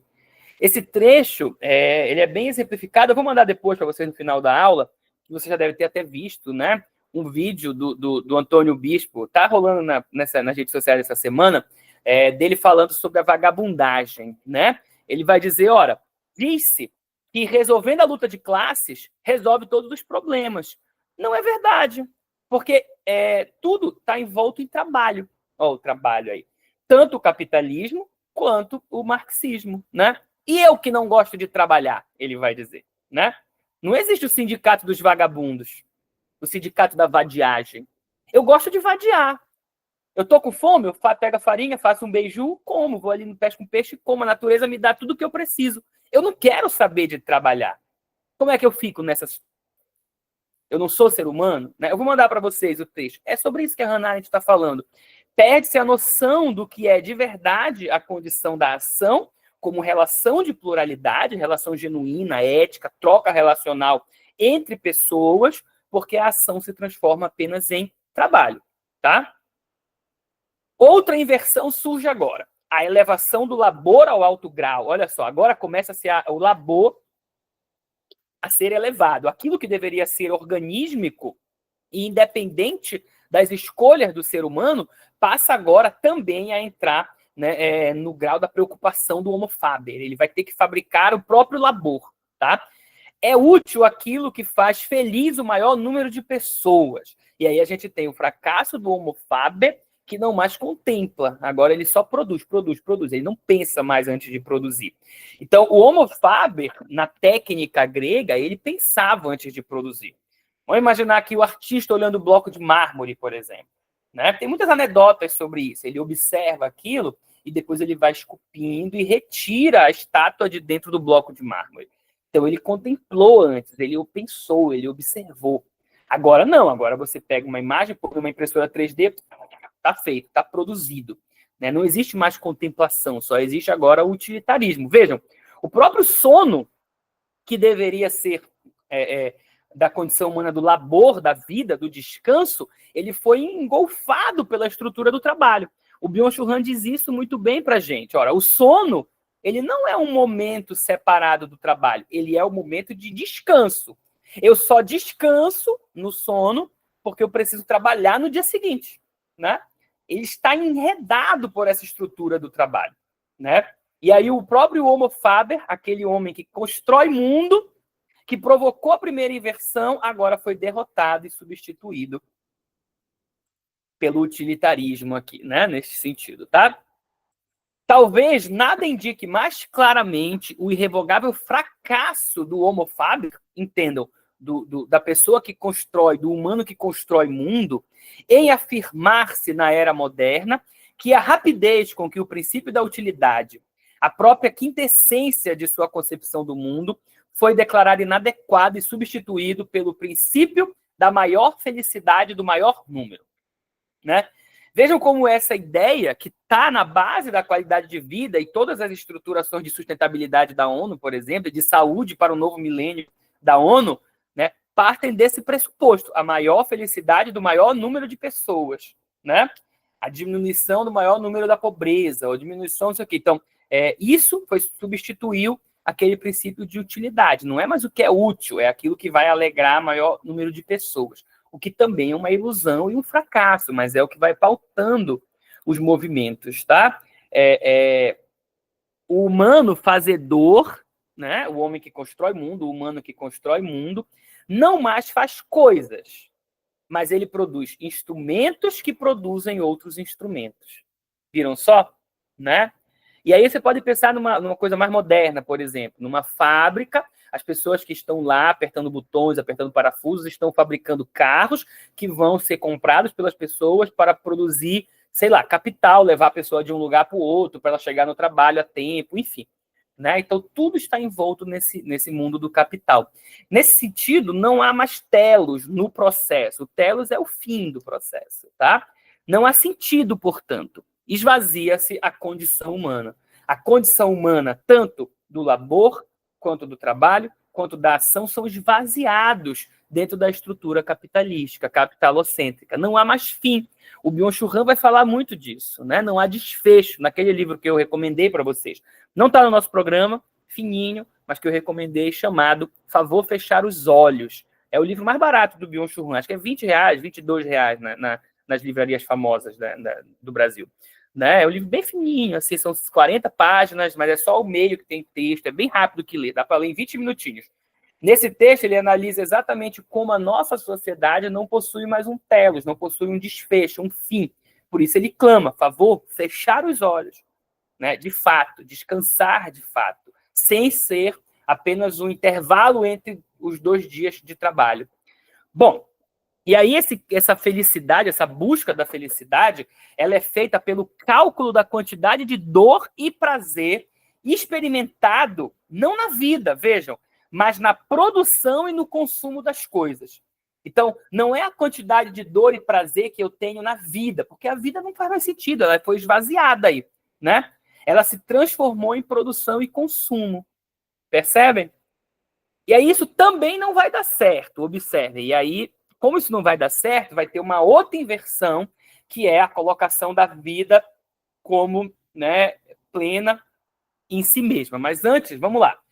Para calcular a felicidade, que é a soma da totalidade dos prazeres menos as dores, tá? Entende-se que o mundo não é comum a todas as pessoas, mas a natureza humana sim. Portanto, sentem dor e prazer iguais, calculáveis do mesmo modo. Vejam, se a natureza humana é comum para todos, e eu não posso compreender um mundo como um só, porque as culturas são diferentes, portanto, as construções de mundo são diferentes, né? Mas eu posso calcular a dor e o prazer, porque eles são os mesmos, porque eles fazem parte da espécie humana. Isso é absolutamente antropocêntrico, tá? E etnocêntrico também, né? Pressupor que o que faz feliz um europeu é a mesma coisa que faz feliz um indígena, por exemplo, né? E o que faz sofrer um europeu é a mesma coisa que faz sofrer um indígena. Né? Então, essa pressuposição é absolutamente etnocêntrica e inválida, tá? Mas era como se pensava no início do século XX, tá bom? Não é na fuga do mundo, do mundano, que se busca esta felicidade, tá? Mas na desconfiança das capacidades sensitivas humanas em experimentar a felicidade real. Por isso a necessidade da razão, do cálculo. Aí volta a necessidade do pensamento. Mas percebam, não é mais um pensamento filosófico, contemplativo. É o pensamento calculante. É o pensamento que calcula. É a razão instrumental. Tá? Imagem do ser. Aí vem assim o seguinte, né? Por que é pensado dessa forma? Aí a Hannah cita o Hume, né? E vai dizer, ora, Descartes, Hume, todos esses modernos, né? Um no racionalismo, o outro no empirismo, eles vão partir do mesmo pressuposto lógico, que é o pressuposto de que de que o mais perfeito gera o menos perfeito. Nunca vai acontecer de algo mais perfeito ter sido gerado por algo imperfeito, tá? Que é essa imagem de ser inferior gerando um ser superior. Isso é impossível, tá? É sempre o superior que gera o inferior ou igual a si, tá bom? É como eles tentavam na Idade Média, olha como isso remonta a muito antigo, a Idade Média. É como justificavam a existência de Deus, né? Deus precisa existir porque ele é o ser perfeito que gerou todas as coisas. Eu só posso pensar na perfeição porque existe um ser perfeito. Percebe? Então, é um raciocínio lógico muito antigo e bobo até, né? Mas que justifica o conhecimento, tá? E o fazer ciência da época. Assim, quando a gente observa o macaco, na teoria da evolução, gerando o ser humano, essa causalidade da filosofia moderna começa a ser questionada. Dizer, peraí, como assim? Então a lógica não está certa porque o humano, que é muito superior, surgiu do macaco, que é uma criatura inferior. Então a lógica está errada. E aí essa ideia vai substituindo o princípio de causalidade de Hume, né? Que algo inferior não pode gerar algo superior e assim por diante, tá? E aí nós temos a substituição da imagem do relógio, né? Por outra imagem. A derrocada do Homo Faber em nome da razão outra vez. Mas que razão é esta? A razão instrumental, tá? Não é mais a razão contemplativa. E a imagem do relógio, ela não faz mais sentido. Por quê? Porque o mecanismo dos fenômenos, ele foge às explicações da lógica, tá? E aí nós temos uma nova introspecção surgindo, tá certo? Que é esse novo modo de pensar, que é o modo de pensar da ciência, objetificador, tá? Como a gente viu lá na Haraway, né? Objetificador, que parte dessa ideia da primazia do humano, na complexidade dos processos, enfim. O naturalismo, que é a versão do materialismo no século XIX, aparentemente encontra na vida o modo de resolver os problemas da filosofia cartesiana e, ao mesmo tempo, transpor o abismo cada vez maior entre a filosofia e a ciência. Tá? Naturalismo é que temos o Darwin como um dos iniciadores, né? E aí vem a vida como bem supremo, vejam só, né? Essa é a última virada que acontece, que é o momento presente no qual ele escreve o livro, tá? O que resta explicar é por que esta derrota do Homo Faber terminou com a vitória do animal laborante, né? Vejam só, não é a vitória do Homo laborante, do humano que labora, mas é a vitória do animal que labora, né? Porque, com o enaltecimento da vida ativa, o labor veio a ser precisamente aquela atividade a ser promovida à mais alta posição entre as capacidades do ser humano. Ou, em outras palavras, porque na diversidade da condição humana, com suas várias capacidades humanas, foi precisamente a vida que invalidou todas as outras condições, né? Isso, ela está interessada em saber isso, né? Mas vejam, por que o contexto político? Por que ela está interessada em falar disso, né? Porque houve uma aberração na história da humanidade que ela vivenciou na pele, que foi o Holocausto nazista, né? Ela precisou fugir, senão ela estaria morta, né? Então ela conseguiu fugir para os Estados Unidos, depois ela retorna e vai ter aulas com Heidegger, enfim, e tudo mais novamente, né? Na Alemanha pós-nazismo, no período da reconstrução, o mesmo período que a Simone Weil vai escrever o Desenraizamento, tá? Tudo lá na Alemanha, inclusive. Tá? Então, o que nós temos aqui nessa reflexão dela? Essa aberração fez com que a gente visse mais uma vez que o pensamento, a razão instrumental, o pensamento que calcula, ele é absurdo. Ele não pode continuar conduzindo a humanidade. Então, a vida precisa ganhar outra vez espaço. Mas essa vida, ela não é a vida apenas do ser humano, ela tem que ser a vida do animal como um todo, né? Percebe? Só que aí tem as questões, por exemplo, da vida dos judeus, que não era considerada vida. Ou, se a gente retomar o período colonial, os escravos, que não era considerado vida, né? Após isso daí, por exemplo, autores como... Putz, fugiu o nome do autor, do Homo Sacer. Eu me esqueci, depois eu passo para vocês, né? Vai falar, por exemplo, a vida que não merece ser vivida. E aí nós temos a necropolítica do Achille Mbembe, né? Frantz Fanon, uma galera produzindo reflexões sobre essa vida que passou a ser o bem supremo. Não à toa se escreveu a Declaração Universal dos Direitos Humanos, né? No pós-guerra, tá? Todo ser humano tem direito à vida. Começa assim a Declaração Universal dos Direitos Humanos, tá? Então ela está interessada agora em saber como em todo esse processo de inversões se chegou a essa sacralidade da vida, tá? Vamos ver o que ela vai dizer. Mudanças ocorridas dentro de uma estrutura social cristã, esse é um ponto, tá? Fizeram da vida o bem supremo. Então é inegável que a estrutura europeia é uma estrutura cristã. Ainda, ela vai dizer, que tem ocorrido um declínio da fé, né? Do cristianismo, principalmente do pós-renascimento, a ideia de que a ciência, o positivismo, por exemplo, né? A ciência se faz sem religião, tal, essa coisa toda, isso não retirou a sacralidade da vida. É como se Deus estivesse morrido, mas a vida e sua santidade continuou presente, tá? Bom, então, o declínio da fé não abalou a sacrossantidade na qual se apresentava a vida, tá? Qual é o percurso histórico que a Hannah Arendt apresenta? É o seguinte: temos a substituição da vida política pela vida individual, a partir do cristianismo, lá na Idade Média ainda, tá? Então, na Grécia, o que valia era a vida política, a contemplação, o ócio e tal.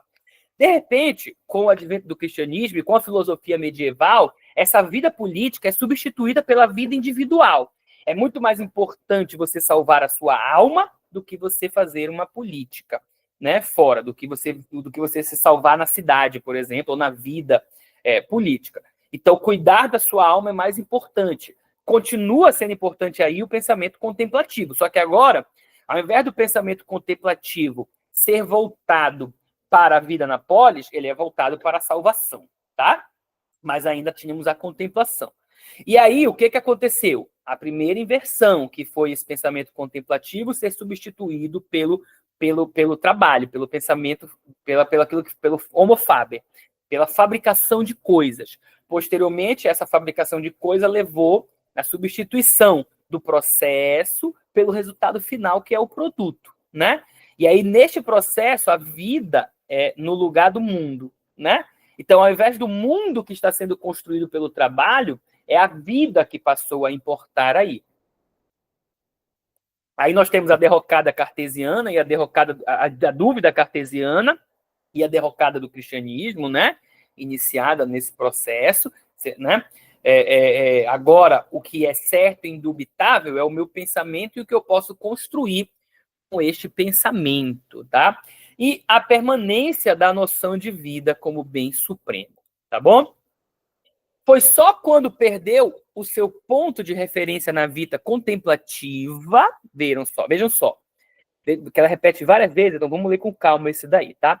Foi somente quando perdeu seu ponto de referência na vida contemplativa que a vida ativa pode tornar-se vida ativa no sentido mais amplo do termo, tá?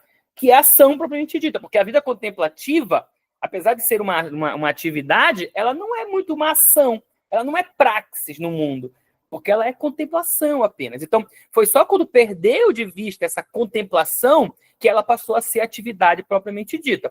E foi somente porque esta vida ativa se manteve ligada à vida como um único ponto de referência que a vida em si, o laborioso metabolismo do humano com a natureza, pôde tornar-se ativa e exibir toda a sua fertilidade, né? Então, quando essa vida de ação no mundo se ligou à sacralidade da vida, né? O trabalho substituído pelo produto, enfim, a utilidade e depois a busca da felicidade no sentido de ter prazer e evitar a dor. Freud está aí nesse meio, tá? Buscar prazer, evitar a dor, enfim, né? Foi só quando isso aconteceu, essa sacralidade da vida, é que a relação metabólica do humano com a natureza, o labor, passou a se exibir como principal, tá? O que significa as vitórias e as derrocadas? Aquilo que eu já falei, processos e movimentos, tá? Não algo positivo ou negativo, processos e movimentos.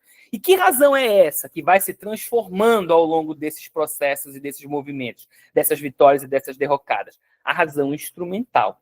A razão instrumental é o pensamento que calcula, tá, gente? Tem um livro do Adorno e do Horkheimer chamado A Dialética do Esclarecimento. Ele não está no nosso curso, porque ele não diz respeito muito à nossa temática, mas ele é fundamental para a gente entender essas mudanças que a Hannah Arendt está aludindo aqui, né?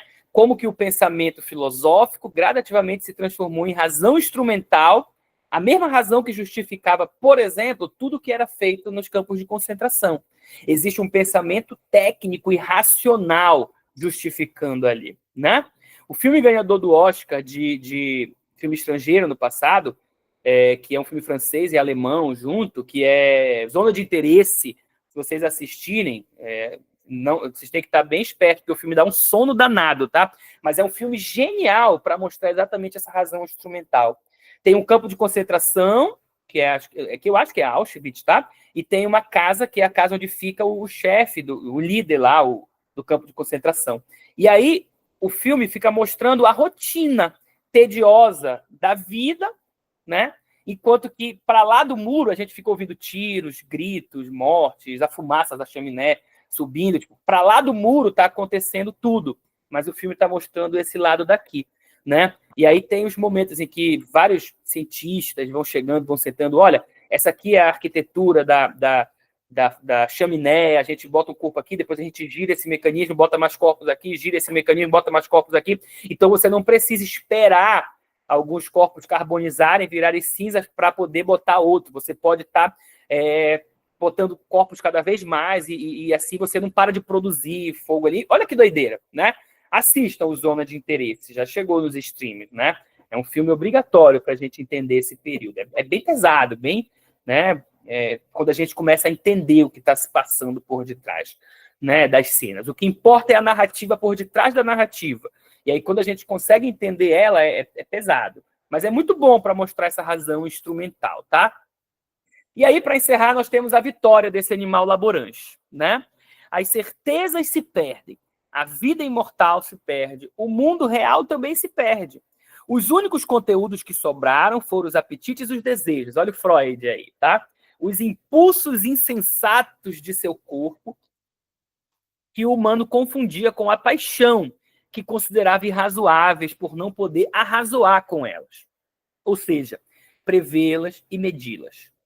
Agora, a única coisa que podia ser potencialmente imortal, tão imortal quanto for o corpo político na antiguidade ou a vida individual na Idade Média, era a própria vida, isto é, o processo vital, possivelmente eterno, da espécie humana. Já sabemos hoje que não é eterno, né? Estamos próximos de um fim do mundo, né? E de uma grande possibilidade de extinção da espécie humana, tá? Mas ela está tentando responder a pergunta do porquê a vida passou a ser um elemento principal nas preocupações científicas. E a resposta dela é isso, é porque diante de todas essas inversões das condições humanas, né, tudo foi se perdendo, as certezas todas, e só restou a sacralidade da vida, tá? Após todas essas viradas e mudanças, o que restava era uma força natural, a força do próprio processo vital, ao qual todos os homens e todas as atividades humanas estavam igualmente sujeitos. O próprio processo de pensar é um processo natural, e cujo único objetivo, se é que tinha algum objetivo, era a sobrevivência da espécie animal humana. Nenhuma das capacidades superiores do humano era agora necessária para relacionar a vida individual à vida da espécie. A vida individual tornara-se parte do processo vital. E a única coisa necessária era laborar. Olha que curioso, olha como isso é tenso, né? Porque parece, esse é o final do texto dela, né? Parece que ela está falando de algo bom, né? A vida da espécie, né? Mas não é bom. Porque olha o que acontece com esta estrutura de mundo, esta estrutura social, na qual a única coisa que resta para a gente é existir, é laborar, né? Olha só, a única coisa necessária era laborar, isto é, garantir a continuidade de cada um e de sua família, da vida de cada um e de sua família. Tudo que não fosse necessário, não exigido pelo metabolismo da vida com a natureza, era supérfluo, ou só podia ser justificado em termos de alguma peculiaridade da vida humana, em oposição à vida animal. Olha só. De sorte que se podia dizer que Milton escrevera o seu Paraíso Perdido pelos mesmos motivos e em decorrência de impulsos e semelhantes aos que levam o bicho da seda a produzir seda, né? Ou seja, toda a capacidade de criação de mundo do ser humano, ela foi destituída de glória, podemos dizer assim, porque tudo isso que nós fazemos é labor. O trabalho é labor. Ir à lua é labor. Descobrir a cura de uma doença é labor. Descobrir a penicilina é labor. É tudo algo sem importância, tá? Se compararmos, esse é o final do livro dela, tá? Se compararmos o mundo moderno com o mundo do passado, veremos que a perda da experiência humana acarretada por esta marcha de acontecimentos é extraordinariamente marcante. Não foi apenas, e nem sequer basicamente, a contemplação que se tornou experiência inteiramente destituída de significado. O próprio pensamento, ao tornar-se mera previsão de consequências, passou a ser função do cérebro, com o resultado, olhem só, que se descobriu que os instrumentos eletrônicos exercem essa função muitíssimo melhor do que nós. A ação logo passou a ser, e ainda é, concebidas em termos de fazer e de fabricar. Exceto que o fazer, da sua mundanidade e concebida, na sua mundanidade e inerente, é inerente e indiferente à vida. Era agora visto como apenas outra forma de labor, como função mais complicada, mas não mais misteriosa do processo vital. Tá? E aí o perigo deste processo, né? O último estágio de uma sociedade de operários, olha só, que é a sociedade de detentores de empregos, requer que seus membros, um funcionamento puramente automático, como se a vida individual realmente houvesse sido afogada no processo vital da espécie.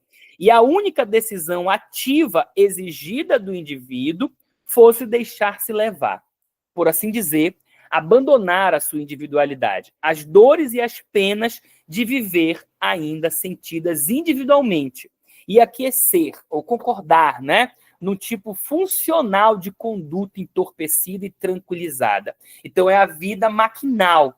É como quando, né, os soldados do Hitler diziam: nós não temos culpa do que nós fizemos, nós só estávamos cumprindo ordens, né? É o que gera a banalidade do mal para Hannah Arendt, né? Percebam? É essa vida maquinal. Por isso que o nome da aula de hoje é o humano derrotado pela maquinação do mundo. E aí ela vai citar o behaviorismo, né, da época. Ela vai dizer, olha, o perigo dessas teorias behavioristas, vocês leram lá, né?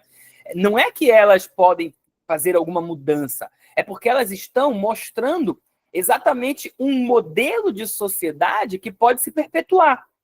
E hoje nós temos aí as neurociências, a teoria cognitivo-comportamental, os padrões das redes sociais, os algoritmos, a inteligência artificial, o chip do Elon Musk no cérebro das pessoas. Percebe? Então, nós temos a técnica agora envolvida com os aparatos tecnológicos de uma forma que não se tinha na época da Hannah Arendt, né? Fazendo com que essa maquinação do mundo se torne cada vez mais global, né? E o humano perca a sua diversidade. Esse é o ponto perigoso aqui, né? E se torne todo mundo o mesmo rebanho marchando, como dizia Nietzsche, para o abismo, né? Vemos o humano em sua relação com o mundo do mesmo modo que vemos cientificamente qualquer fenômeno, de longe, é a citação do ponto de vista arquimediano, né, que ela vai dizer, tá? Como processos distantes e objetivamente calculáveis. Então, ninguém está mais nas ciências se preocupa, por isso a importância da filosofia, tá? E para nós, em filosofia ambiental, principalmente, né?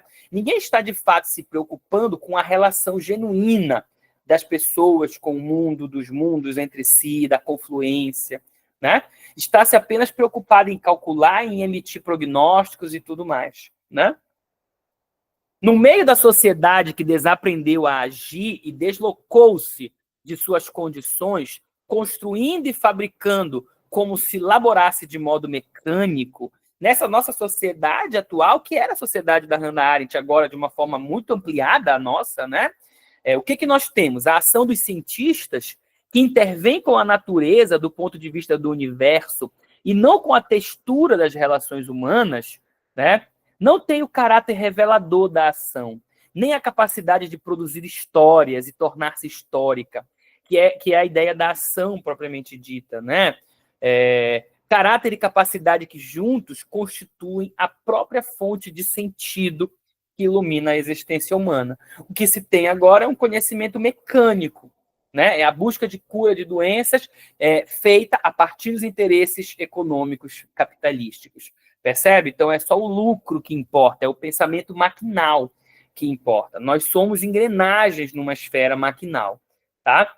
E aí, para a gente encerrar, ela dá uma cutucada no pensamento, tá? É a última parte do livro dela, é o último parágrafo este aqui. Ela diz assim: como experiência vívida, sempre se supôs, talvez erradamente, que a atividade de pensar fosse privilégio de poucos. Talvez não seja presunçoso demais acreditar que esses poucos são ainda menos reduzidos em nosso tempo. O que pode ser irrelevante ou de relevância ilimitada para o futuro do mundo, né? Para o futuro do mundo pode ser irrelevante que tenham poucas pessoas pensando, ou não, né? Pode ser muito relevante, tá?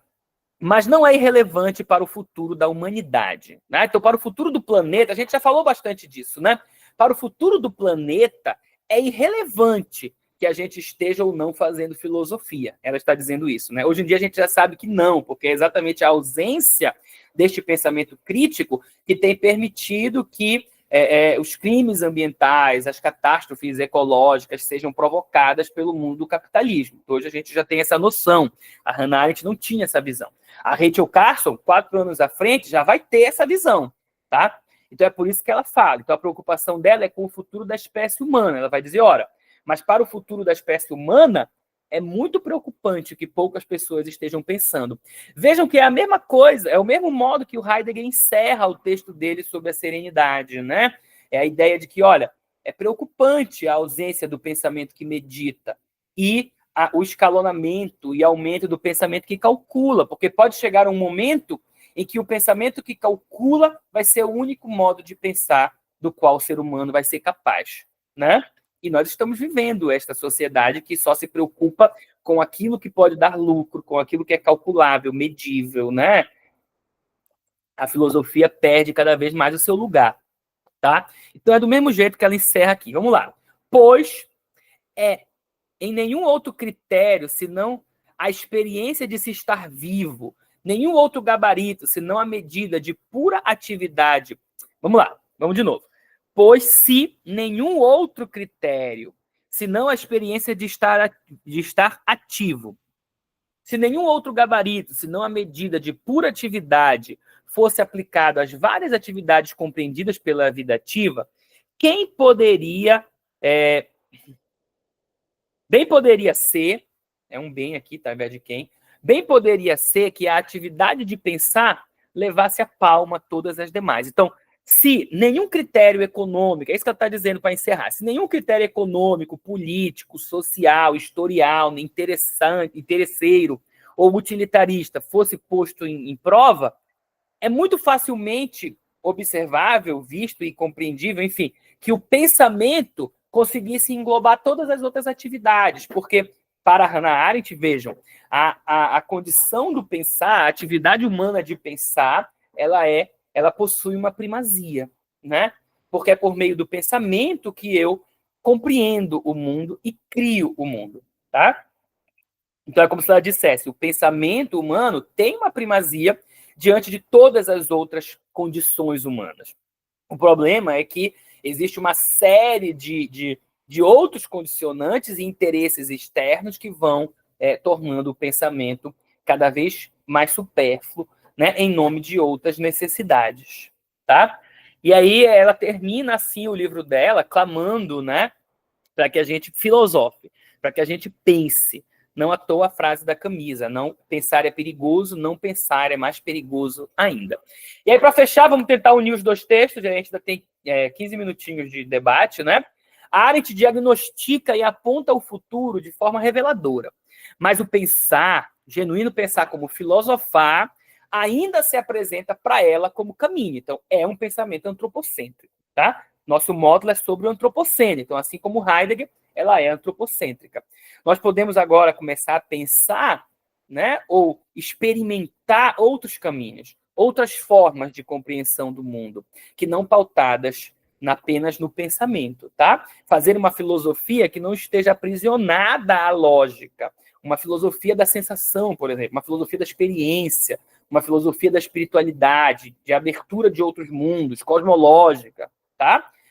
A reflexão da Hannah Arendt é similar à reflexão da Rachel Carson dentro da biologia anos depois, tá bom? Diante da humanidade se apresentava o perigo da razão instrumental e do uso da técnica. E essas duas autoras observavam, apontavam e lançavam luz sobre este perigo, tá bom?